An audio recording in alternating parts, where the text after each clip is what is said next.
The temple had been lost for centuries, buried beneath layers of jungle growth and forgotten by all but the most obsessive scholars. Dr. Elena Vasquez wasn't obsessive.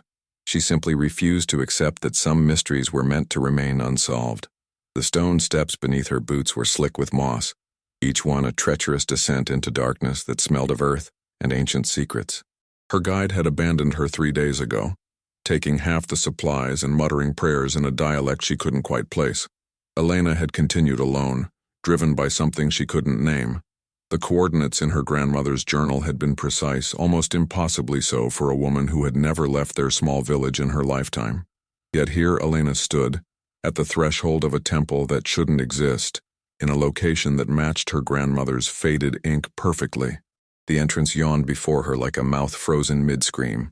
Vines hung from the stone archway like decaying teeth, and somewhere deep within, water dripped with the rhythm of a failing heart. Elena clicked on her headlamp and stepped inside. The corridor stretched impossibly long, the beam of her light swallowed by shadows that seemed to move with intention, rather than simply existing as the absence of light. Strange symbols covered the walls. Not the pictographs she'd studied in graduate school, but something older. Something that made her eyes water when she tried to focus on them directly. She'd been walking for perhaps 20 minutes when she heard it. A scream. Not the scream of an animal or even a human in simple pain. This was something else entirely. A sound that seemed to tear at the fabric of reality itself. A noise that bypassed her ears and lodged directly in her bones. Elena froze, her hand instinctively reaching for the knife at her belt, though she knew no blade would defend against whatever had made that sound. The scream came again, closer this time, and with it came the shadow. It poured around the corner like liquid darkness, flowing across the floor and up the walls in defiance of every natural law. Elena's rational mind catalogued the impossibility, even as her body stumbled backward. Shadows didn't move independently. Shadows didn't have mass. Shadows certainly didn't scream. But this one did. The sound emanated from the darkness itself, rising and falling in waves that made Elena's teeth ache. She pressed herself against the wall, the cold stone solid against her back, the only real thing in a world that had suddenly become unmoored from sense. The shadow pooled in the center of the corridor, gathering itself into a shape that was almost humanoid, almost coherent, but wrong in ways that made her mind flinch away from full comprehension. "Please," Elena whispered, though she didn't know what she was asking for. The shadow stopped screaming. In the sudden silence, Elena could hear her own ragged breathing, the thunder of her pulse. The shadow thing tilted what might have been a head, regarding her with attention that had no eyes but felt more penetrating than any gaze she'd ever endured. Then it spoke. The words weren't in any language Elena knew, yet somehow she understood them, not through her ears but through something deeper, some part of her consciousness that existed below language. The shadow was in pain, had been in pain for so long that the pain had become its entire existence, a torment so complete that it had literally torn the being from its proper place in reality. "I don't understand," Elena said aloud. "What are you? What happened to you?" The shadow flowed closer and Elena forced herself not to run. It reached out something that approximated a hand, and where it touched her arm, she felt a coldness that went beyond temperature, an absence so complete it felt like falling into a void. Images flooded her mind. She saw the temple as it had been, magnificent and whole, filled with priests who had learned to walk between worlds. They had discovered a way to separate spirit from flesh, to explore realms of pure consciousness, unfettered by physical limitation. But something had gone wrong. One priest, ambitious and impatient, had ventured too far into the spaces between spaces and had become lost. Without an anchor to return to, without the proper rituals to call him back, his spirit had begun to fragment, to dissolve into the darkness between realities. Centuries had passed. The temple had fallen. The other priests had died, taking their knowledge with them, and the lost one had remained, trapped in a state between existence and oblivion, his eternal scream a beacon of suffering that echoed across dimensions. Elena gasped as the contact broke, stumbling backward. Her arm was numb where the shadow had touched her, and she could see her breath misting in the air despite the tropical heat outside. "You need someone to anchor you," she said slowly, working through the implications. "Someone to call you back." The shadow didn't scream, but Elena felt its desperate affirmation like a physical force. She should run. Every instinct screamed at her to turn and flee back up those moss-covered steps, to return to the world of sunlight and rationality and things that made sense. She was an archaeologist, not a mystic.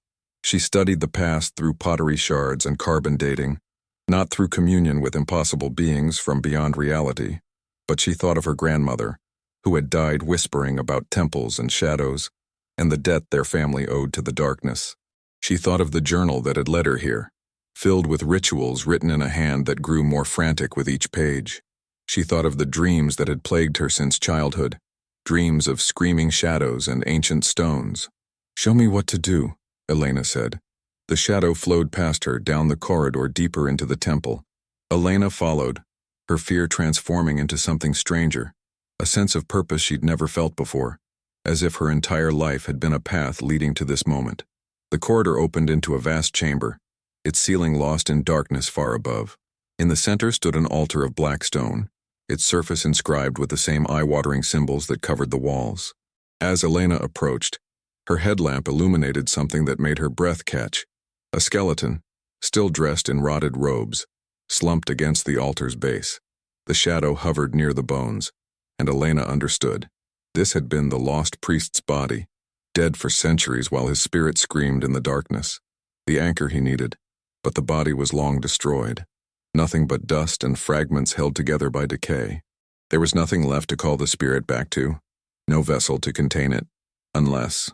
The thought formed before Elena could stop it, and she knew from the way the shadow stilled that it had felt the idea take shape in her mind.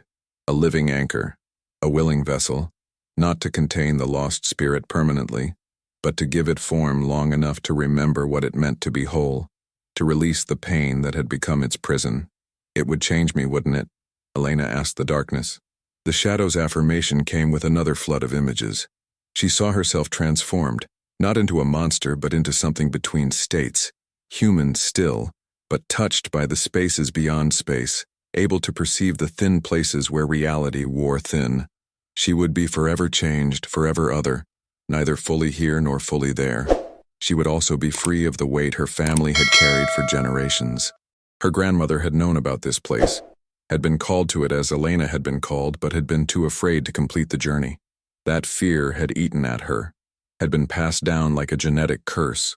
Elena could end it here, could free the lost priest and her family's tormented legacy in one impossible act.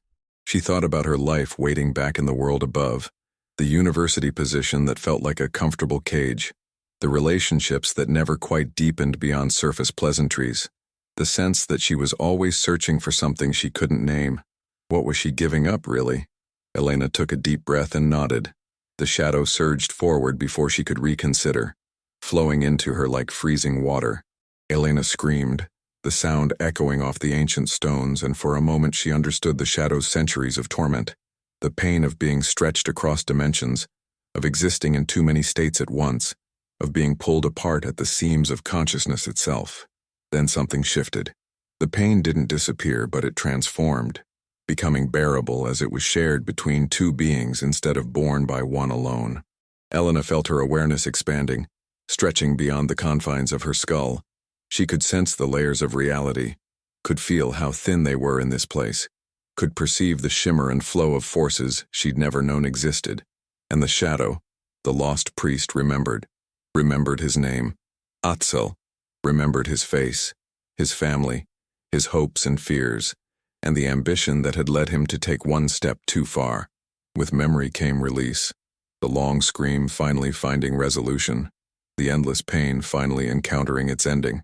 Elena collapsed to her knees, tears streaming down her face, though she couldn't have said if they were hers or Atzel's, or some mingling of both. She felt him inside her, not possessing but residing, a second consciousness that had woven itself into the fabric of her being, permanent but not controlling, present but not overwhelming. "Thank you," Atzel whispered with her voice, and Elena felt his gratitude like sunshine breaking through clouds. "What happens now?" she asked aloud, the words strange in her mouth, formed by her tongue but shaped by a will that was both hers and not hers. "Now we see what you will become," Atzel answered. "Now we discover what paths open when one foot stands in one world and one in another." Elena rose shakily to her feet. Her headlamp flickered, and in its uncertain light she caught a glimpse of her shadow on the wall. It moved wrong, a half-second out of sync with her body, darker than any shadow had a right to be. She should have been terrified. Instead, she felt complete in a way she never had before. She turned to leave the chamber, but paused at the entrance, looking back at the skeleton slumped against the altar. It seemed wrong to leave it there, abandoned in the dark. With Otzel's memories guiding her, Elena found the ritual implements stored in alcoves around the chamber: a bowl of hammered copper, a knife of obsidian, herbs that had somehow retained their potency across the centuries. She worked quickly, performing the rites that would release Otzel's body to proper rest, speaking words in a language she'd never learned but now somehow knew. As she completed the final invocation, the skeleton collapsed into dust that glowed faintly in the darkness before fading away entirely. Elena felt Otzel's relief, a burden finally set down after centuries of carrying it. The journey back through the temple was different. Elena could see now how the shadows moved, could perceive the patterns in their flow. What had seemed aimless was actually a dance, a carefully choreographed movement between layers of existence. The symbols on the walls made sense now, not as language but as maps, guides for those who learned to walk between worlds. When she emerged into sunlight, it felt both too bright and too flat, a world of only 3 dimensions when she could now perceive at least 5. Elena stood blinking in the heat, wondering how she would explain what had happened, how she would return to her old life knowing what she now knew. "You won't," Otzel said gently in her mind. "That life is over. But countless others have just begun." Elena looked down at her hands. They appeared normal in the sunlight, solid and real, but she could see the faint shimmer around them, could perceive how they existed simultaneously in multiple states. She was herself, and more than herself, human and something else changed forever by what she'd chosen to do. The jungle stretched out before her, and beyond that, a world full of thin places where reality grew permeable, places where others might be lost as Otzel had been lost, screaming in the darkness waiting for someone who could walk between worlds to guide them home. Elena smiled, the expression strange on her face, shaped by joy that belonged to 2 beings in one body. She had entered the temple seeking archaeological truth, driven by academic curiosity and family obligation. She emerged something new entirely, a bridge between states, a walker of boundaries, forever changed by the screaming shadow that had become her eternal companion. Her path had been transformed, just as she had been transformed, and as she took her first steps away from the lost temple, Elena wondered what other impossibilities waited to be discovered, what other boundaries existed to be crossed, what other lost souls cried out in the darkness for someone brave or foolish enough to answer. The world had suddenly become much larger and stranger than she'd ever imagined, and Elena, who was also Otzel, who was something entirely new, couldn't wait to explore it.